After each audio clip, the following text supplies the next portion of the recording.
Meanwhile, a major mishap was averted after an Indigo flight from Dubai to Mumbai made an emergency landing at Rajkot International Airport following a smoke scare.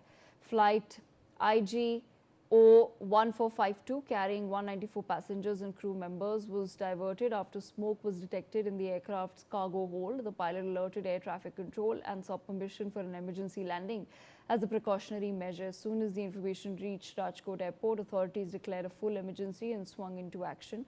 Fire tenders, ambulances and police teams were mobilized and kept on standby even before the aircraft touched down.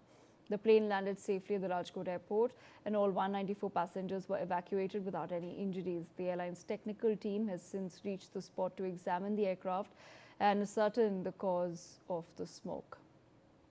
My colleague Jatin Rawal with us on the broadcast. Jatin, take our viewers through the details.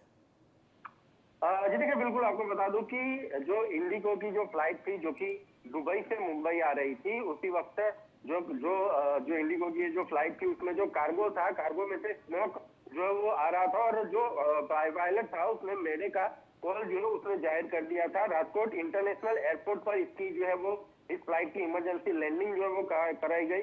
धुआं देखने की वजह से पूरे विमान में जो है वो हड़बड़ी मच गई थी, क्योंकि जो जिस तरह से जो यहाँ पर अहमदाबाद में प्लेन क्रैश हुआ था उसकी वजह से लोगों के जहन में एक डर जो है वो घुस गया था और उसकी वजह से पूरे प्लेन के अंदर जितने भी जो मेंबर थे वो 194 जितने क्रू मेंबर को मिलाकर सभी लोग उसमें जो है वो सवार थे। उन इस विमान की तुरंत ही जो है वो जो स्थानीय प्रशासन है एयरपोर्ट का, वहां पर उन्होंने तुरंत ही इसकी लैंडिंग का वहां पर बंदोबस्त कर दिया और वहां पर इमरजेंसी लैंडिंग इसकी जो है वो कराई गई। राजकोट एयरपोर्ट के जो डायरेक्टर है दिगंत बोरा, उन्होंने बताया कि दुबई से जो मुंबई जा रही थी उसके कार्गो होल्ड एरिया में धुआं जो है वो दिखने को मिला जाए, इसकी वजह से यहाँ पर सुरक्षित तरीके से इमरजेंसी लैंडिंग कराई गई और सभी यात्री फिलहाल क्रू मेंबर के सहित सुरक्षित है।